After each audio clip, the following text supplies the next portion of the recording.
Bismillahirrahmanirrahim. Now we are proceeding towards our third lecture on the bioavailability and bioequivalence of the drug.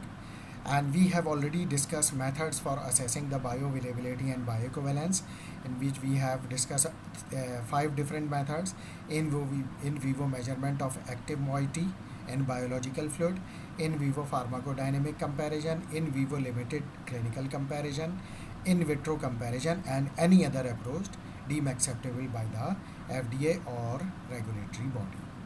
In which we also discuss something about this table 16.1. वहाँ पे हमने इन्हीं का जो है वो मुख्तलिफ पैरामीटर्स को डिस्कस किया है. Now the first method, in vivo measurement of active moiety और moieties in biological fluid. The first is the plasma drug concentration. Now measurement of drug concentration in blood, plasma और serum after drug administration is the most direct and objective way to determine the systemic drug bioavailability. ठीक है, तो it is the most commonly use method कि इसमें drug आप administer करने के बाद ब्लड में, प्लाज्मा या सीरम में उसकी कंसंट्रेशन को चेक कर लेते हैं. By appropriate blood sampling, an accurate description of plasma drug concentration time profile of the therapeutically active drug substance can be obtained using a validated drug assay. तो फिर हम मुख्तलिफ टाइम पर जो प्लाज्मा ड्रग कंसंट्रेशन मालूम करते हैं उसके जो है वो फिर हम कंसंट्रेशन को हम चेक करते हैं कि कितनी है, और इसके लिए जिस मेथड से हम ड्रग की कंसंट्रेशन को चेक कर रहे हैं वो वैलिडेटेड मेथड यानी वैलिडेटेड एसे मेथड होना चाहिए. अब उसमें क्या क्या चीज़ मालूम करते हैं. एक तो टी मैक्स है. What is T max? The time of peak plasma concentration, यानी पीक प्लाज्मा कंसंट्रेशन कितने टाइम में अचीव होती है. टी मैक्स क्या है? Corresponds to the time required to reach maximum drug concentration after drug administration. कि drug administer होने के बाद वो मैक्सिमम कंसंट्रेशन कितने टाइम में अचीव होती है उसको हम टी मैक्स कहते हैं. इसके बाद सी मैक्स है. इसका हमने ग्राफ भी ऑलरेडी देखा हुआ है एक प्रेजेंटेशन में, यहाँ पर ये पिछले लेक्चर में, कि ये देखिए ये जो यह सी मैक्स है, सी पी मैक्स, और यहाँ से यहाँ तक कंसंट्रेशन पहुँचने में यानी ड्रग एडमिनिस्टर होने के बाद मैक्सिमम कंसंट्रेशन अचीव होने में जो टाइम लगेगा वो टी मैक्स कहलाएगा, और ये जो मैक्सिमम कंसंट्रेशन अचीव होगी इसको सी मैक्स या सी पी मैक्स कहेंगे. और उसके बाद फिर कंसंट्रेशन का ये प्रोफाइल कर्व है वो यहाँ से यहाँ तक जो ये होगा ये पूरा का पूरा जो होगा AUC यानी एरिया अंडर द कर्व कहलाएगा. तो इस तरीके से हम जो है वो ये ड्रग की कंसंट्रेशन को चेक करते हैं. नाउ सी मैक्स जैसा कि वहाँ पे ग्राफ में हमने देखा क्या है, the peak plasma drug concentration. ठीक है, तो peak plasma drug concentration CP max represents the maximum plasma drug concentration. क्या रिप्रेजेंट कर रही है? Maximum plasma drug concentration obtained after oral administration of the drug. अच्छा, इसके बाद है हमारे पास area under the curve. The area under the plasma level time curve, या सिंपली जिसको एरिया अंडर द कर्व भी कहा जाता है, और AUC is a measurement of the extent of drug bioavailability, कि किस हद तक ड्रग की बायोअवेलेबिलिटी रही है. वो भी हम उस ग्राफ में देख चुके हैं कि AUC क्या होता है. The AUC reflects the total amount of active drug that reaches the systemic circulation. तो AUC क्या रिफ्लेक्ट कर रहा है कि total amount of active drug जो है वो सिस्टमिक सर्कुलेशन में कितनी मिकदार में पहुंची है. The AUC is the area under the drug plasma level time curve from time 0 to time infinity. यानी टाइम 0 जब ड्रग एडमिनिस्टर की गई और टाइम इन्फिनिटी जब तकरीबन तमाम की तमाम ड्रग बॉडी से एलिमिनेट हो गई, and is the equal to the amount of unchanged drug reaching the general circulation divided by the clearance, and it is denoted by AUC 0 to infinity summation of CP into DT. यानी जितने मुख्तलिफ time period पर आपने plasma sample collect किए थे उसका summation ले लें, यानी उसको इंटीग्रेट कर लें, तो उससे area under the curve calculate किया जा सकता है. अगर हम यहाँ देखना चाहें तो ये यानी ये देखें, ये टाइम 0, फिर ये एक, ये सैम्पल एक, ये सैम्पल एक, ये सैम्पल एक, ये सैम्पल एक, ये डिफरेंट टाइम पीरियड पे जो सैम्पल कलेक्ट किए गए थे इन सब को टोटल कर लें, और जितने टाइम पर लिए गए थे उनका समेशन ले लें ट्रेपेजॉइडल के फॉर्मूले में लगा के, या रूल पे लगा के, तो इससे जो है हम एरिया अंडर द कर्व निकाल सकते हैं. इसके अलावा एक और फार्मूला है एरिया अंडर द कर्व निकालने का, which is F D not upon clearance, यानी वही सी एल टी जो कि के वी डी के बराबर है। एफ क्या है, fraction of dose absorb, D not यानी डोज कितनी दी थी ड्रग की, के उसका एलिमिनेशन रेट क्या है, वी डी उस ड्रग की का वॉल्यूम ऑफ डिस्ट्रीब्यूशन क्या है। तो इससे भी एरिया अंडर द कर्व निकाला जा सकता है। यहाँ पे फिर हम देख लेते हैं कि ये जो इसमें वेरिएबल हैं ये क्या है। F fraction of dose absorb, D naught dose कितनी दी, K elimination rate constant, elimination rate constant क्या है उस ड्रग का, V D volume of distribution क्या है। The AUC is independent of the route of administration and process of drug elimination as long as the elimination process does not change। तो AUC जो है independent है root of administration से, कोई भी root हो, क्योंकि यहाँ पे देखिए रूट ऑफ एडमिनिस्ट्रेशन का कहीं कोई तस्करा नहीं किया गया है, और एलिमिनेशन रेट कांस्टेंट से, क्योंकि ये हम क्लियरेंस टोटल की बात कर रहे हैं जो कि कांस्टेंट रहती है। The AUC can be determined bye numerical integration procedure, ये वाला जो मेथड है न्यूमेरिकल इंटीग्रेशन प्रोसीजर, और जो जिसमें क्या कौन सा प्रोसीजर है, such as the trapezoidal rule method, and the unit for AUC are concentration into time, यानी microgram per ml into hour या microgram into hour per ml। तो ये यूनिट इसकी एरिया अंडर द कर्व की ली जाती है। ये unit, this unit must be remember. Now इसके अलावा हम यूरिनरी ड्रग एक्सक्रीशन डेटा के ज़रिए भी मालूम कर सकते हैं ड्रग की concentration. Urinary drug excretion data is an indirect method for estimating bioavailability. ठीक है, ये भी एक इनडायरेक्ट मेथड है।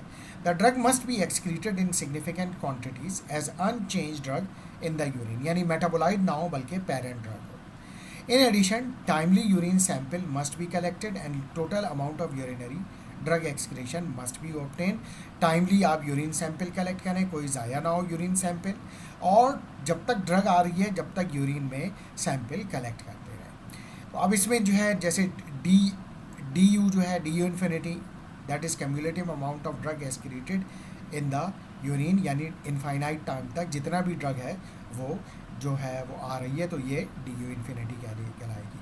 And D U infinity is related to the related directly to the total amount of a drug absorb, यानी ये उतने उसके बराबर डी नॉट के बराबर आना चाहिए, तभी तो हम कहेंगे कि जितनी ड्रग दी थी वो तमाम की तमाम यूरिन में रिकवर हो गई है। तो ये जो है बेसिकली जो होता है जो ARE मेथड भी कहलाता है, यानी amount remaining to be eliminated method, उसमें ये कम्युलेटिव अमाउंट जो है वो यूरिनरी एक्सक्रीशन डेटा का जो है वो कलेक्ट किया जाता है। दूसरा मेथड है रेट प्लॉट मेथड का data. DDU/dt is the rate of drug excretion. ठीक है, जैसा कि मान यहाँ डिफ्रेंशिएशन की वैल्यू लग रही है, DDU/dt is the rate of drug excretion, and because most of the drugs are eliminated as the first order process, the rate of drug excretion is dependent on the first order elimination rate constant K and the concentration of the drug which is CP। ठीक है, तो K और drug in KCP के बराबर होता है। Now T infinity क्या है, the total time for the drug to be excreted by the urine.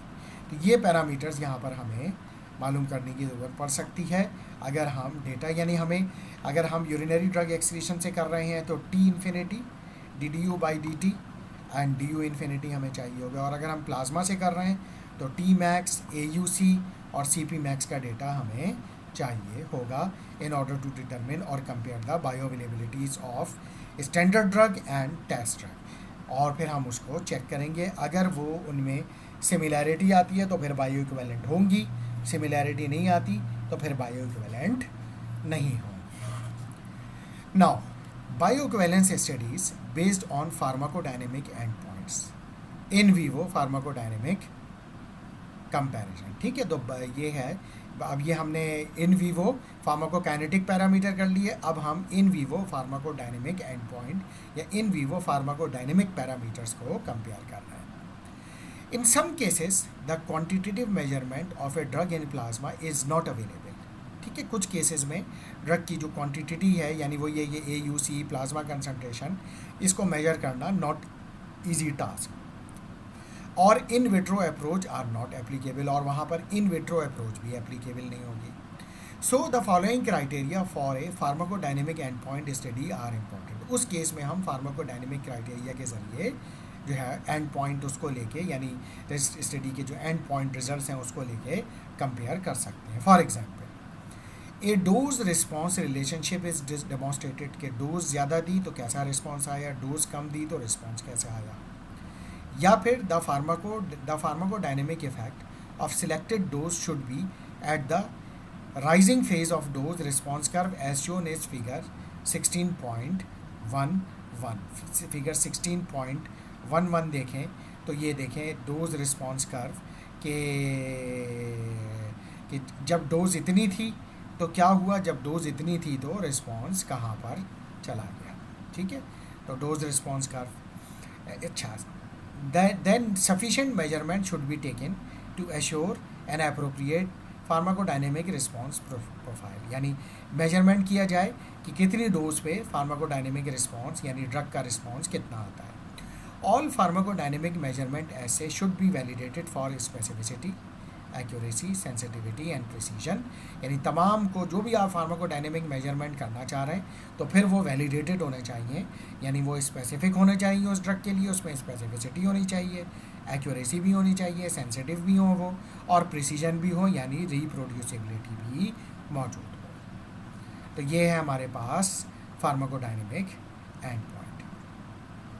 Now in vivo pharmacodynamic end point. इसके बाद है हमारे पास bioequivalence studies based on clinical end point. ठीक है, यानी वही इन विवो ही कहलाएगा ये भी, लेकिन clinical end point. The clinical end point study is the least accurate, लेकिन प्रॉब्लम क्या है कि इसकी जो एक्यूरेसी है वो बहुत कम है, and least sensitive to bioavailability differences and the most variable, क्योंकि इसमें वेरिएबिलिटी बहुत ज़्यादा आ जाती है तो उस वजह से जो है वो ये लीस्ट सेंसिटिव है और लीस्ट एक्यूरेट है। लेकिन लाज़मी बात है कि जब हमारे पास ऑप्शन ही नहीं हो तो फिर हम इस मेथड को यूज़ करेंगे, यानी अगर हम जो पहला मेथड था फार्माकोकाइनेटिक इवैल्यूएशन वाला इन विवो वो नहीं कर सकते, फार्माकोडायनेमिक डोज रिस्पॉन्स कर्व से चेक नहीं कर सकते, तो फिर हमारे पास क्लिनिकल एंड पॉइंट का ये पैरामीटर रह जाता है। A predetermined clinical end point is use to evaluate the comparative clinical effect in the choosing patient population. ठीक है, जो हम क्लिनिकल एंड पॉइंट डिसाइड करेंगे उसको पेशेंट में चेक करेंगे।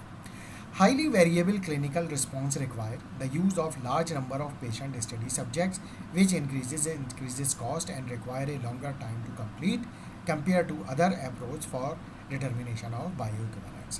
अच्छा, अब क्योंकि ड्रग के रिस्पॉन्स वेरिएबल होते हैं पेशेंट में, इसी वजह से उस वेरिएबिलिटी को कम करने के लिए आपको लार्ज नंबर जो ऑफ पेशेंट्स चाहिए होंगे इस स्टडी के लिए, तो जिसकी वजह से क्या होगी, स्टडी की कॉस्ट बढ़ जाएगी। जब कॉस्ट बढ़ जाएगी और ड्यूरेशन ऑफ स्टडी भी बढ़ जाएगा।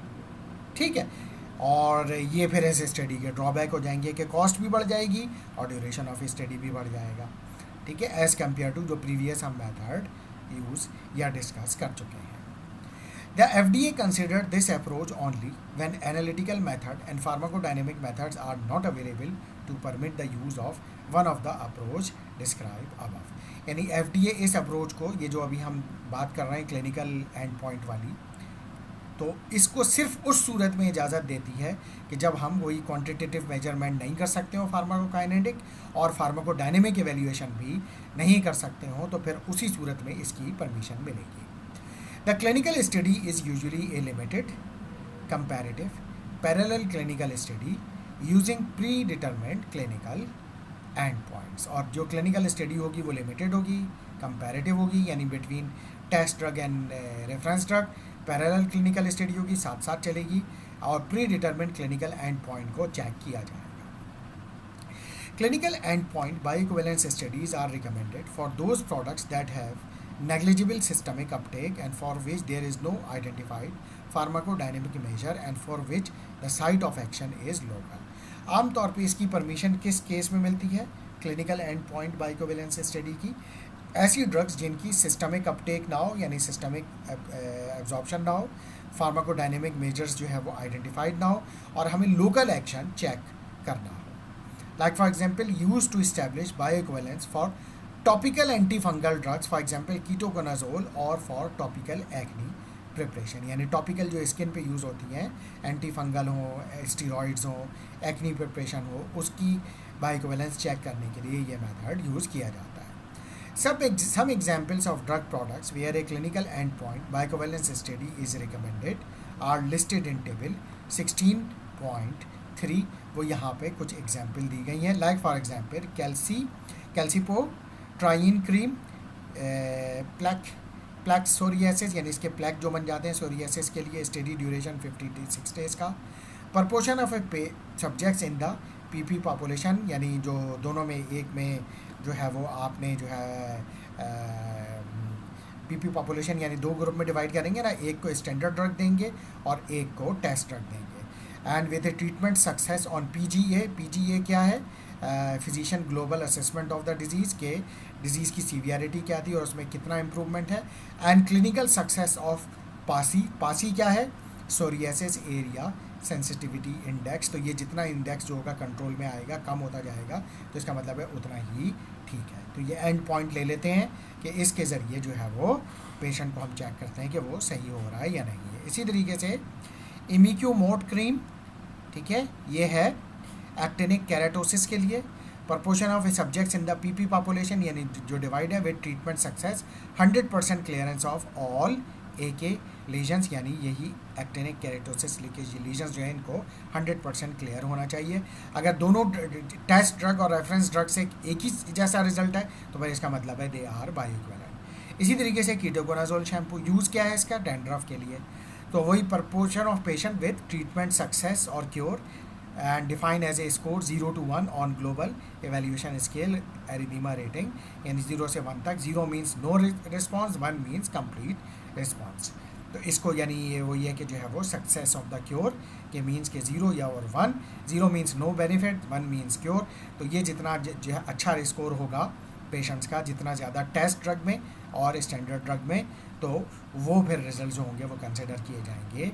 अगर एक ही जैसे रिजल्ट्स आ रहे हैं दोनों में, टेस्ट ड्रग में और रेफरेंस ड्रग में, तो फिर इसका मतलब है दे आर बायो इक्विवेलेंट. इसी तरीके से मीकोनाजोल nitrate vaginal cream Volvo vaginal candidiasis के लिए यूज़ होती है.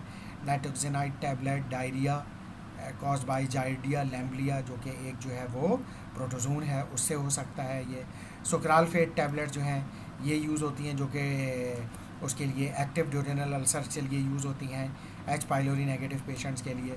तो इसको भी जो है वो ये भी जो है वो इसी टाइप की स्टडी में यूज़ की जाती है, जिसमें हम ड्रग को चेक कर रहे होते हैं, बायोइक्विवेलेंस चेक करते हैं based upon clinical and points. Now next is the in vitro studies.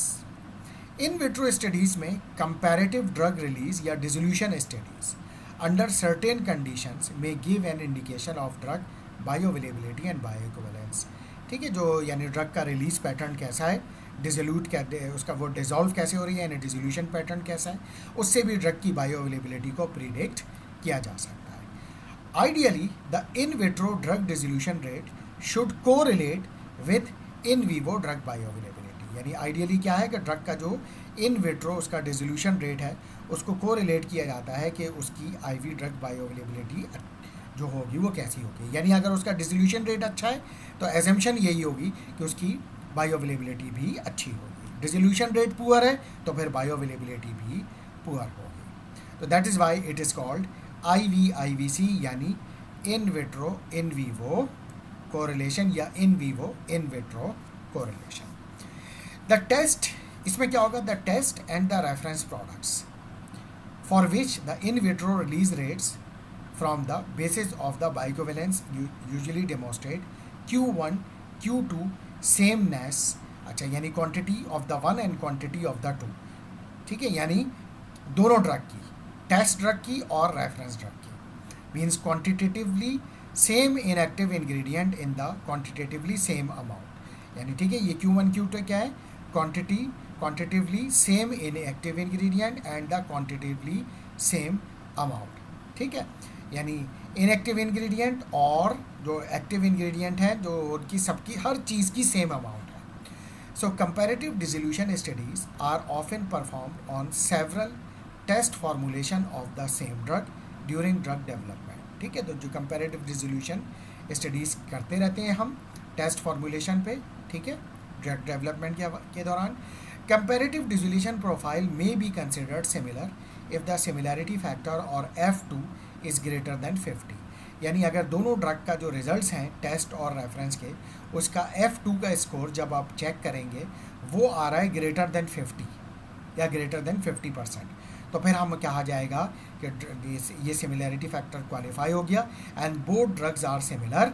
और जब यानी उनका जो डिसोल्यूशन प्रोफाइल सिमिलर है तो इट मीन्स के उनकी बायोअवेलेबिलिटी भी सिमिलर होगी। एंड फॉर ड्रग्स अगर वो 50 से कम आता है तो फिर इसका मतलब है कि डिसोल्यूशन प्रोफाइल दोनों का सिमिलर नहीं है, टेस्ट ड्रग का और रेफरेंस ड्रग का, और फिर बायोअवेलेबिलिटी भी सिमिलर नहीं है।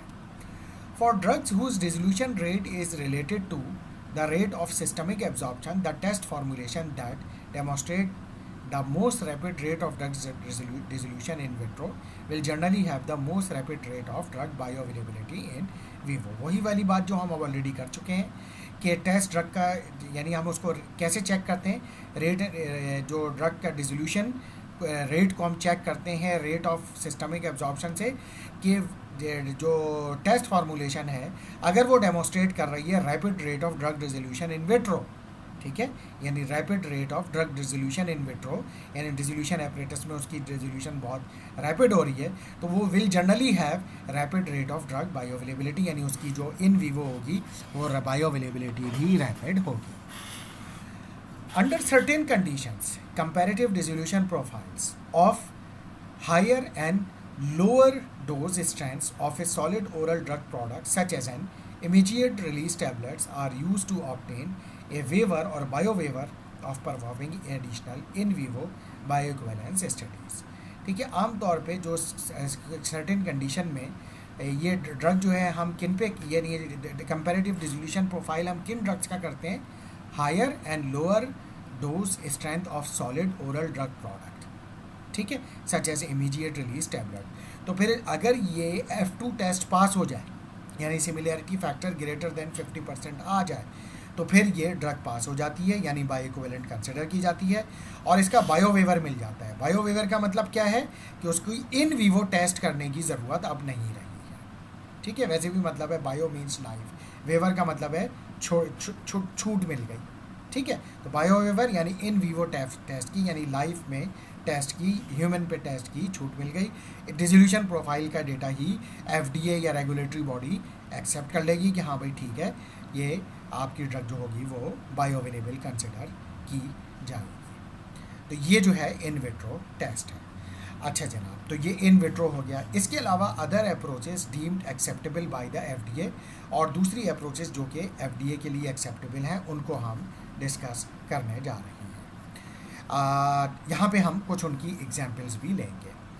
The FDA may also use an in vitro approaches other than comparative dissolution for establishing bioequivalence, यानी ये डिसोल्यूशन के अलावा भी कुछ और मेथड्स हैं जिनको कंसिडर किया जाता है कि ये भी एक्सेप्टेबल होंगे FDA के लिए या रेगुलेटरी बॉडी के लिए बायोइक्विवेलेंस साबित करने के लिए।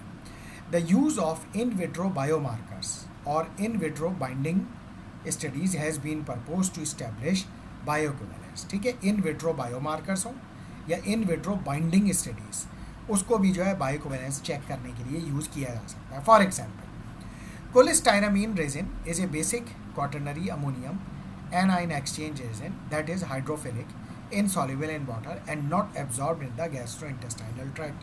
cholestyramine जो हम देते हैं इसको इसके दो पर्पज़ के लिए हम देते हैं, एक तो ड्रग बाइंडिंग के लिए भी और दूसरा फैट्स को रिमूव करने के लिए भी। तो अब ये जो है क्या है, वाटर इनसॉल्युबल है और इनसॉल्युबल इन वाटर, ठीक है, and not absorb in GI tract। The bioequivalence of cholestyramine resin is performed by equilibrium and kinetic binding studies of the resin to the bile salts।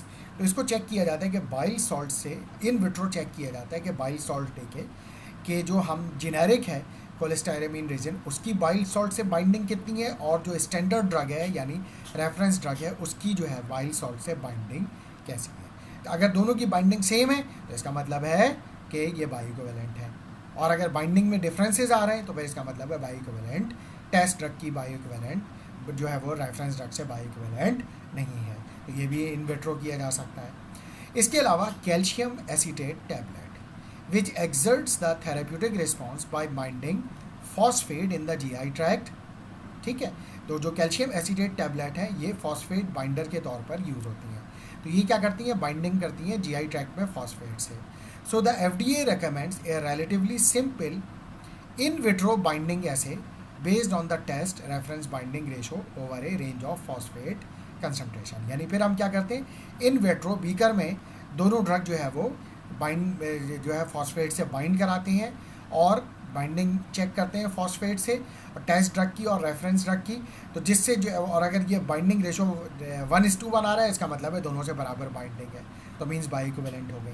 लेकिन except since this test is thought to be highly reproducible, the bioequivalence acceptable criteria is that the test reference binding ratio should fall within level of 0.9 to 1.1, यानी कम से कम इस ratio की final value 0.9 हो और 1:1 हो तो बिल्कुल आइडियल है, कि मीन्स बिल्कुल बराबर बाइंडिंग है टेस्ट ड्रग की और रेफरेंस ड्रग की। लेकिन अगर थोड़ी सी कम है टेस्ट ड्रग की, लाइक 0.9 आ रही है, और या थोड़ी सी ज़्यादा है यानी कि 1.1 है, तो ये रेंज दे दी है कि इस रेंज के अंदर अगर ये रेशो आ रहा है तो फिर इसका मतलब है कि ये बायोइक्विवेलेंट है, और अगर इस रेंज से बाहर है तो फिर बायोइक्विवेलेंट नहीं है।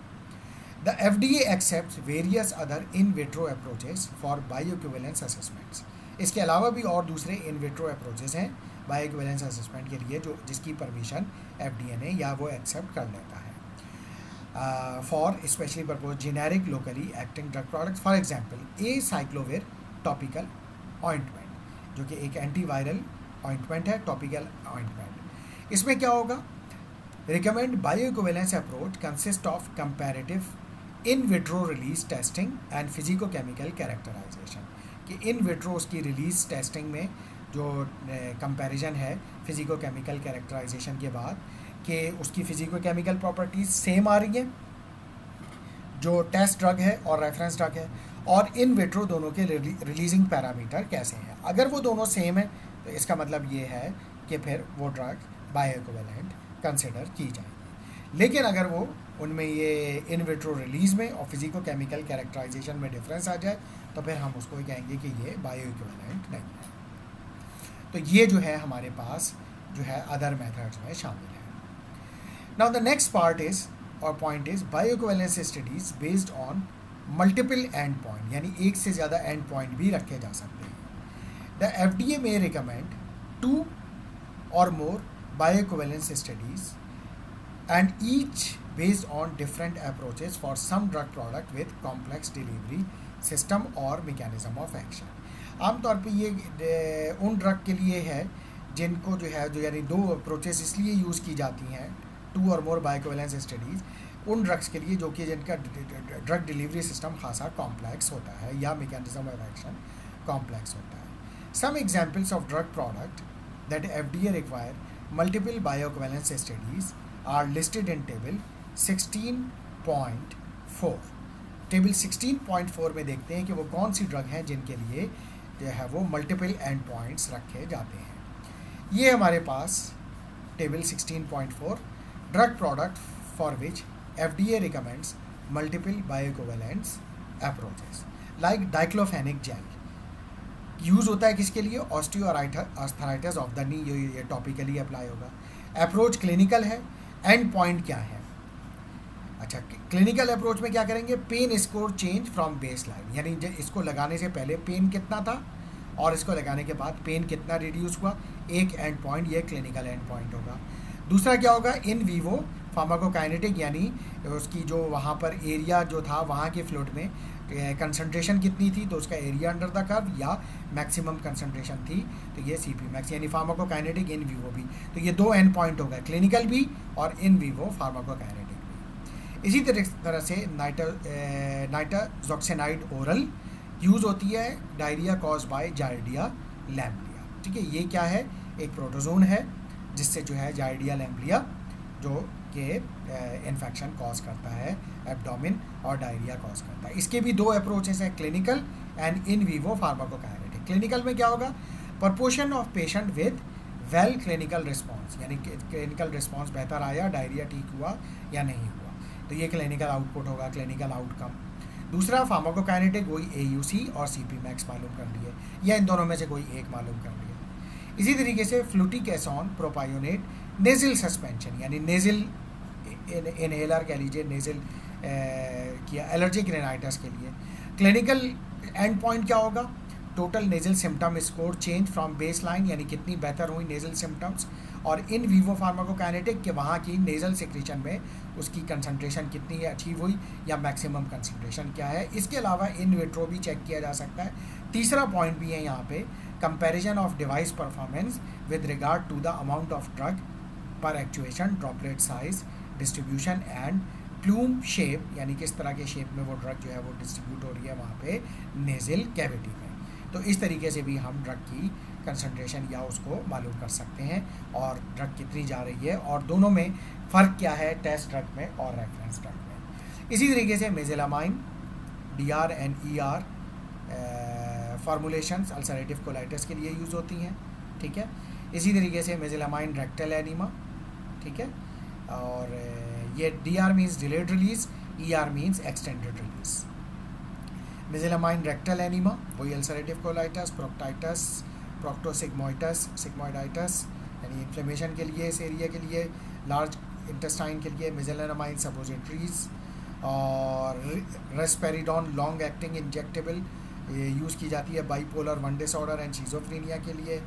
अच्छा, इसी तरीके से लेंजोप्रोडोल डिलेड रिलीज कैप्सूल्स ये गैस्ट्रोएसोफेजियल रिफ्लक्स डिजीज़ के लिए। In vivo pharmacokinetic and in vitro comparison, ठीक है, तो ये वही दो एक से ज़्यादा एंड पॉइंट ले लिए।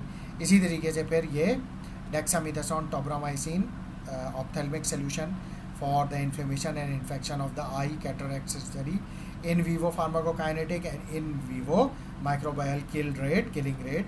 इससे जो है हम इनको चेक कर सकते हैं और इनका कंपैरिजन कर सकते हैं। तो ये मल्टीपल एंड पॉइंट बाइकोवेलेंट एक से ज़्यादा जो है वो हम जो है वो मेथड यूज़ कर रहे हैं, जिसमें मल्टीपल एंड पॉइंट के ज़रिए हम जो है वो चेक कर रहे हैं कि बायोइक्विवेलेंस है टेस्ट ड्रग में या नहीं। तो इस तरह से हमने ये टॉपिक कंप्लीट किया। यहाँ पे हम आज के लेक्चर को एंड कर रहे हैं। बायोइक्विवेलेंस स्टडीज़ जो है वो उस पर हम फर्दर डिस्कस करेंगे, but from the next lecture. Thank you very much.